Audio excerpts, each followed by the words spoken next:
मां कृष्ण के सामने मना नहीं कर पाएगी। ध्यान देना, प्रेम को हमेशा बलिदान देना पड़ता है। मां का प्रेम कृष्ण से इतना अटूट प्रेम था कि मैया इंतजार करती थी कि शाम हो गई, अब तक गाय लेकर के नहीं लौटा है, चिंता हो जाती है। और आज कृष्ण ने जाने का सोचा तो कृष्ण की खुशी के लिए हाथों कह दिया, पर मैया की नींद चली गई। कृष्ण को सुलाया, कृष्ण के बालों को सहलाकर जब कृष्ण सोया तो मैया महल के खंभों से जाकर के सर लगा कर सारी रात रोती रही। कृष्ण उठे और कृष्ण ने जाकर के नन्हे नन्हे हाथों से अपने मैया के आंसुओं को पोंछा। मैया, मैया कहाँ बात है, तू रो रही है? और मैया प्रार्थना क्या कर रही थी?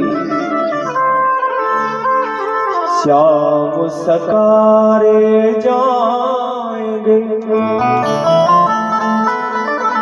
मेरे नैन मरेंगे रो, विघ्ना ऐसी रैन कर भोर कबहू ना हो। विधाता आज की रात को रात ही रहने दे, क्योंकि आज का सूर्य उदय होगा और मेरा कृष्ण मुझे छोड़ करके चला जाएगा। विघ्ना ऐसी रैन कर भोर कबहू ना हो। आज सवेरा हुआ, कृष्ण इतने जल्दी तैयार हो गए, पर ये बात पूरे गोकुल में फैल गई, पूरे वृंदावन में फैल गई ये बात। हजारों गोपियां, हजारों गायें, बछड़े, पक्षी सब यशोदा के महलों के दरवाजों को घेर करके खड़े, पूरे महल को घेर करके खड़े। हम नहीं जाने देंगे। आपने कैसे सोचा कि आप चले जाएंगे? अरे अक्रूर, किसने तेरा नाम अक्रूर रखा है? तेरे जैसा क्रूर दुनिया में नहीं हो सकता, जिसने हमें अपने कृष्ण से अलग कर दिया। हम नहीं जाने देंगे। प्रार्थना कर रही है गोपियां।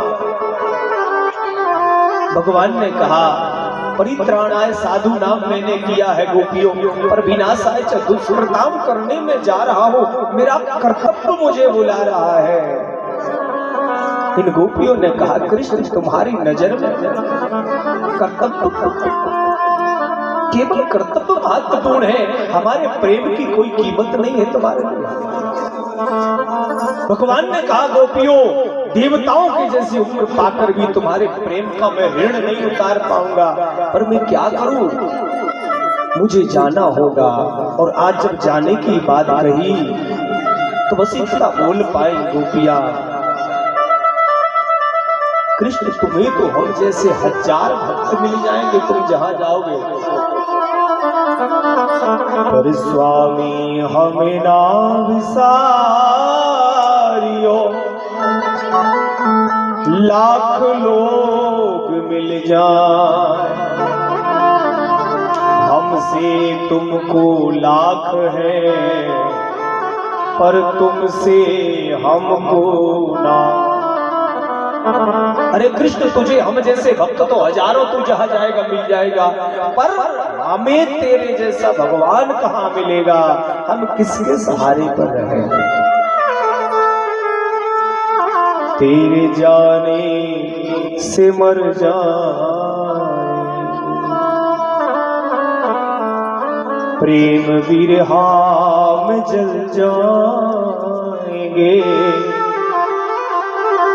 तेरे जाने से मर जाएंगे। आज जाते हो जो छोड़कर,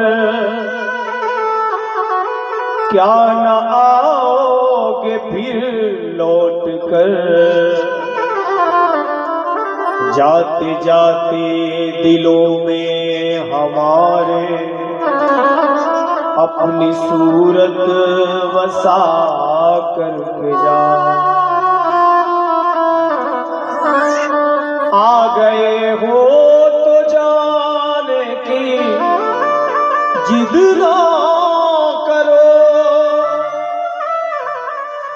जा रहे हो तो आने का वादा करो। हम छोड़ के न जा श्याम सारे।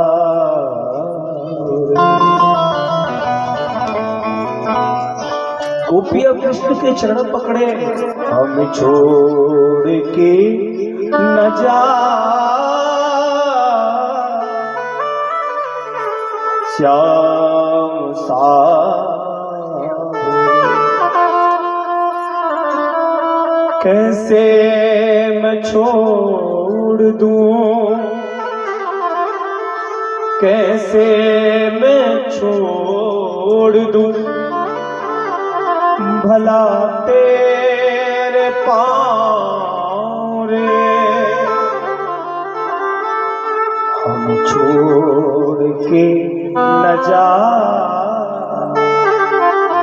श्याम सारे।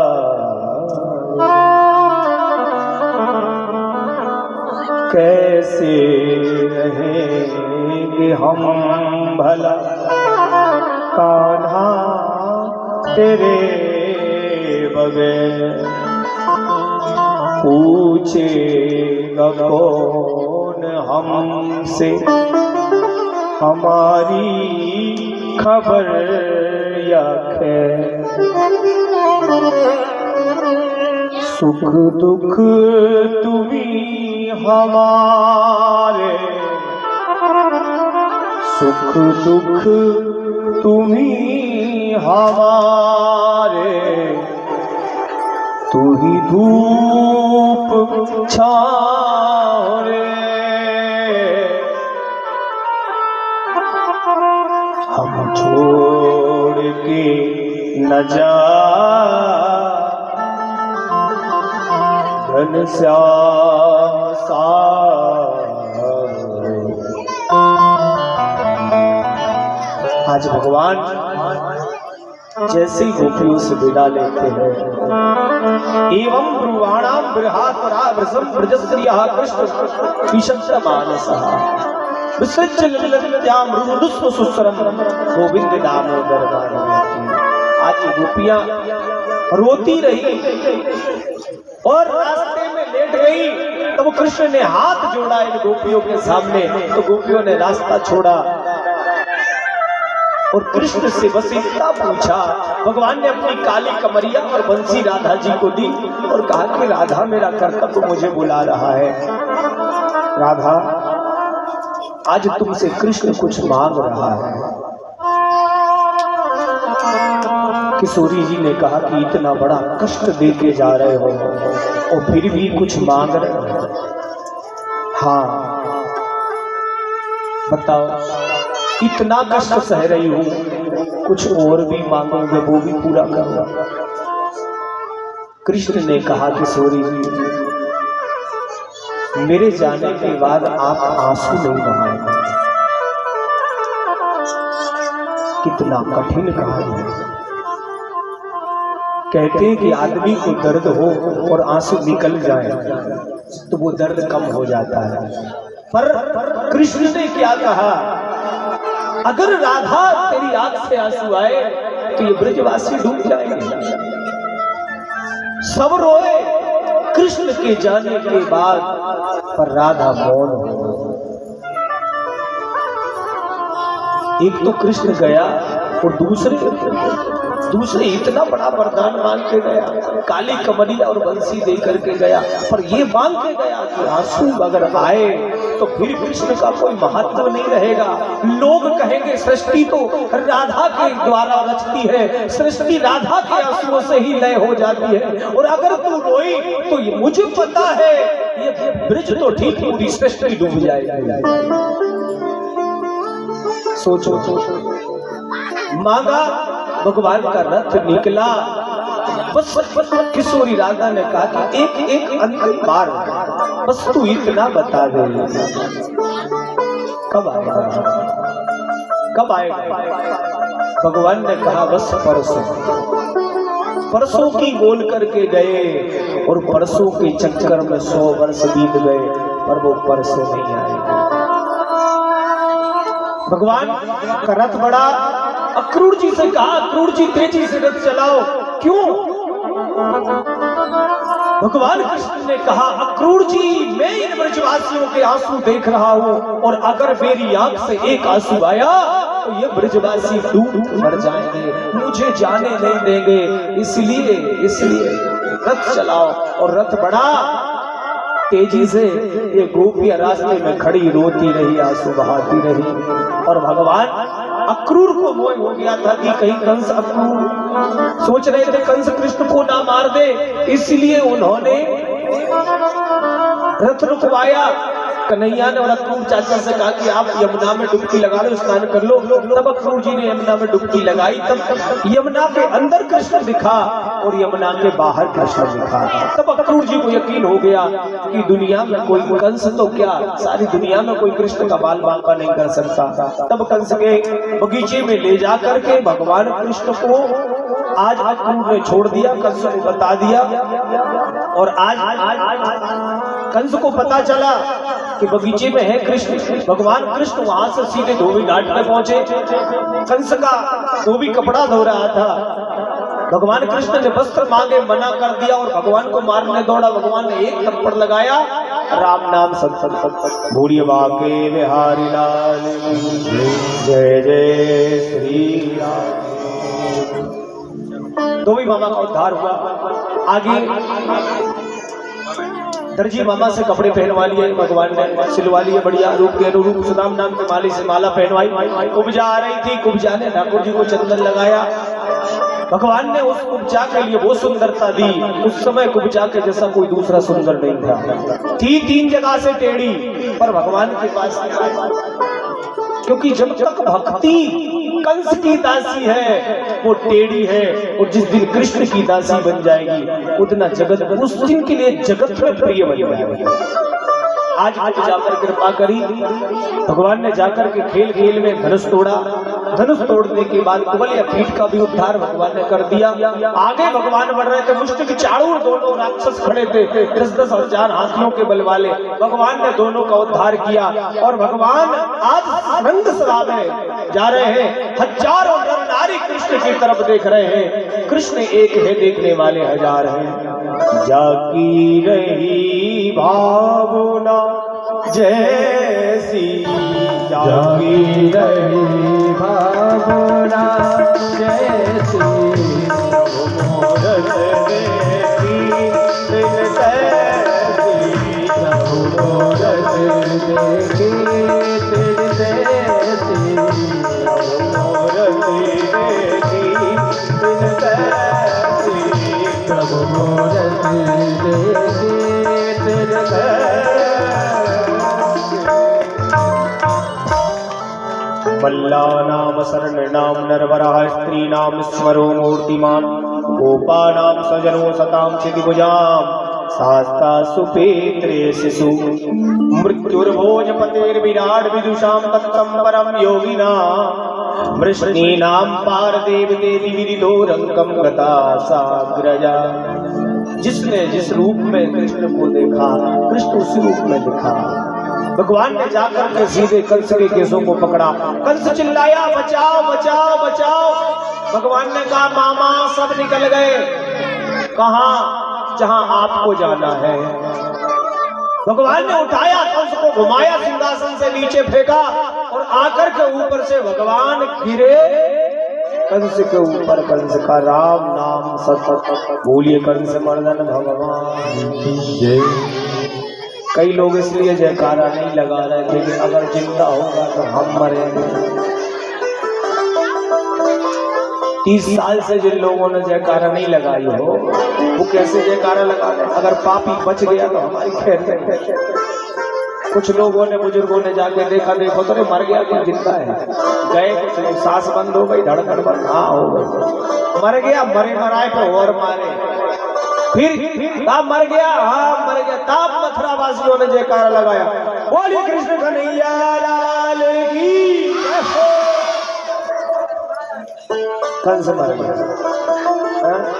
एक जगह हमने 6वें दिन कंस मार दिया तो 7वें दिन पंडाल खाली।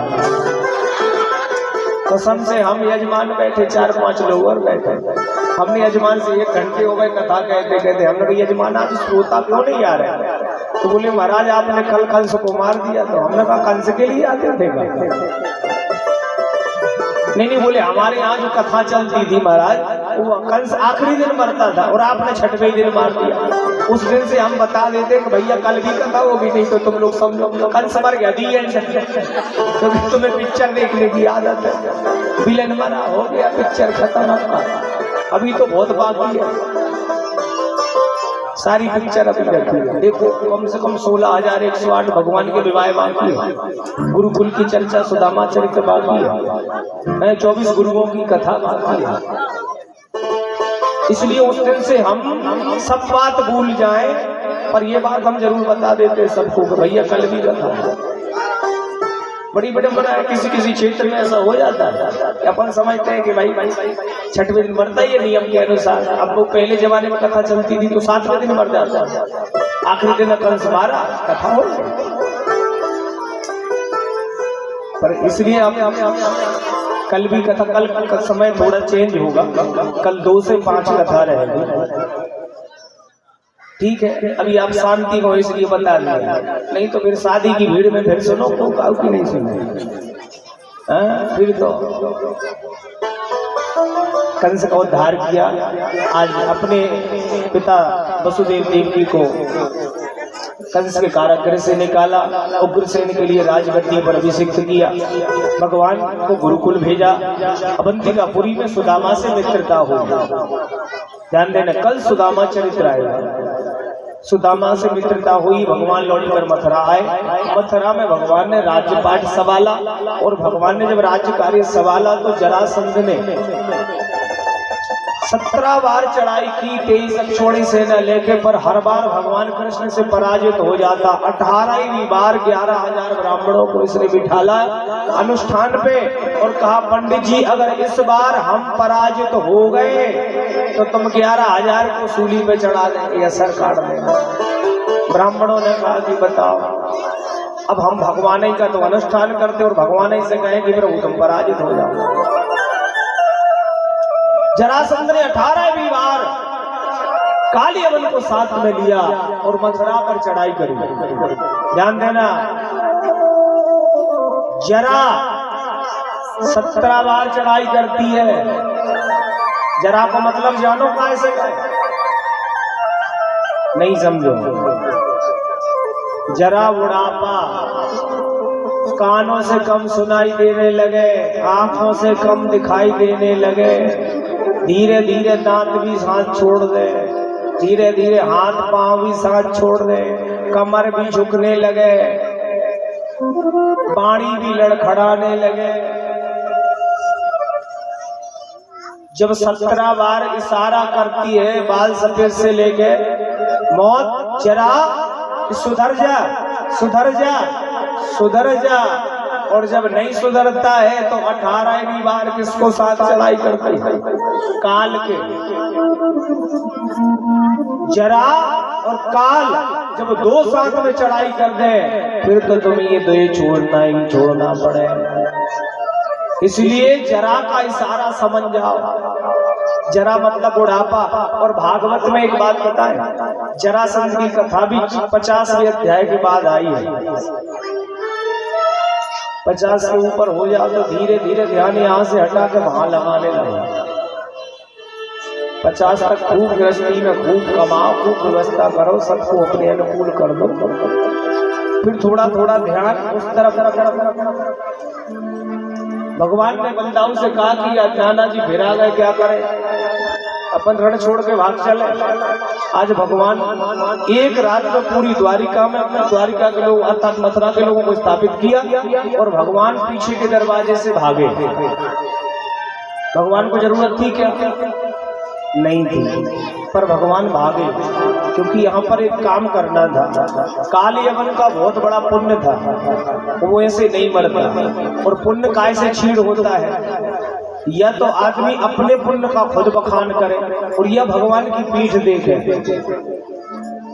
मंदिर में जाके आजकल नियम बन गया है, हमारी माता पूजा करवे जाए तो जितना चंदन देरी पे लगाए तो ही मंदिर के पीछे लगाए, पीठ पे कौन है? भगवान के सन्मुख धर्म का वास है, पीठ पे अधर्म का वास है। अब भगवान भागे तो वो पीठ देखते देखते देखते दौड़ता दौड़ता दौड़ता कालियाबन कहाँ ले गए भगवान? मुचकुंद जी महाराज की गुफा में। और मुचकुंद जी महाराज की गुफा में जैसे ही पहुंचे अपनी पीताम्बरी मुचकुंद जी को उड़ाई और कालियाबन ने जैसे पद प्रहार किया, मुचकुंद जी की आंखें खोली, काल को भी जो मार दे, आंखें खुली, कालियाबन जल करके राख हो गया। भगवान द्वारिका में पहुंचे, बोलिए द्वारिकाधीश भगवान की जय। आज भगवान द्वारिकाधीश बन गए। बलदाऊ जी का विवाह रेवत नाम के राजा की बेटी रेवती के साथ हुआ। आज भगवान कृष्ण ने सोचा बड़े भैया का विवाह भी हो गया, अपन राजा भी बन गए, अब सब व्यवस्थाएं हो गई, अब अपनी भी शादी हो जाए। भगवान इतना सोच रहे थे, भगवान जो सोचे वो तुरंत हो जाए। भगवान ने सोचा एक दिन, और यहाँ पे सुखदेव जी महाराज परीक्षित को वर्णन कराते हैं। राजसी भीष्म को नाम विदर्भाधिपति महा तस पंच भवन पुत्रा कन्या का चवरन। राजा भीष्म के यहाँ 5 पुत्र थे, उनके यहाँ कन्या नहीं थी। एक बार सरोवर में गए स्नान करने और वहां पर एक पुष्प पर इनको एक बेटी मिली, उसे घर ले आए। नारद जी ने उसका नामकरण किया, उसी का नाम रुक्मणी रखा और कहा कि इसका संबंध एक जन्म से नहीं, हर जन्म में ये द्वारिकाधीश की ही पत्नी बनती है। जब लक्ष्मी बनती है तो समुद्र से प्रकट होती है, जब सीता बनती है तो भूमि से प्रकट होती है, और आज जब रुक्मणी बनी है तो कमल पर प्रकट हुई है। इसलिए इसका विवाह केवल द्वारिकाधीश के साथ संपन्न होगा। पर एक बात बताएं, जब बेटा बड़ा हो जाए तो बाप की कम चलती है। बाप चाहता था, भीष्म चाहते थे कि मेरी बेटी का विवाह अपन कृष्ण के साथ करेंगे, पर भाई ने शिशुपाल से मित्रता थी तो अपने मित्र से ही कहा कि अपनी बहन का विवाह इसके साथ करो। रुक्मणी से कहा, रुक्मणी स्वयं पर देखने के लिए है, तुम्हें माला शिशुपाल के गले में डालनी है। रुक्मणी ने कहा कि मर जाऊंगी पर उस पापी के गले में कभी नहीं डालूंगी। बताओ, जो आदमी भगवान को उस समय 99 गाली देता था, भगवान ने 99 तक तो माफ कर दिया था कि बेटा माफ है तो, और जिस दिन 100 के पार हो जाए उस दिन सर घर से अलग हो जाएगा। भगवान भी हमें बहुत गलतियों को इग्नोर कर देता है कि चलो बेटा कोई बात नहीं, और जिस दिन 100 से ऊपर हो जाए उस दिन किसी को नहीं बकसता पड़ेगा। रुक्मणी ने भाभी से सलाह ली और रुक्मणी जी ने द्वारिकाधीश के लिए पत्र लिख दिया, और द्वारिकाधीश के हाथ में ब्राह्मण ने पत्र दिया और पत्र द्वारिकाधीश ने पढ़ा। बड़ी और सुंदर लिखा था रुक्मणी ने, और तो पढ़ के बता बताओ, भरी सभा में दूसरे को पत्र पढ़ो जाएगा, लेकिन क्या जल्दी समझ लगे। हाँ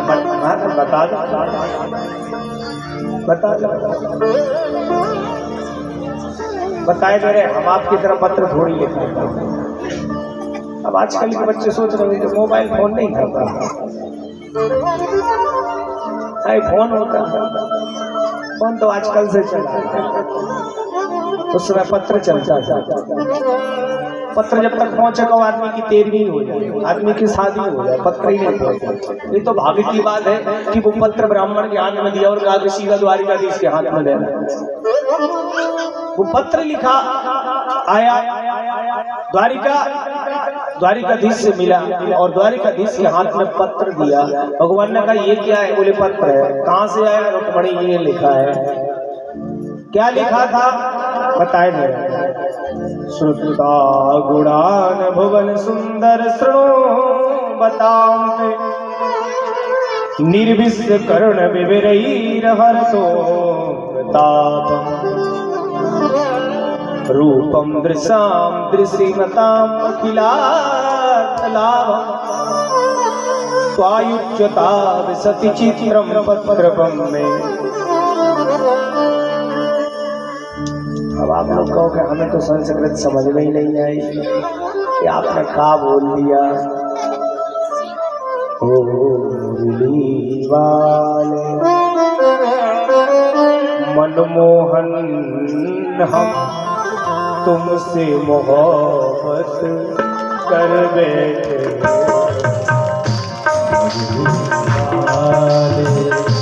मनमोहन हम तुमसे मोहब्बत कर बैठे।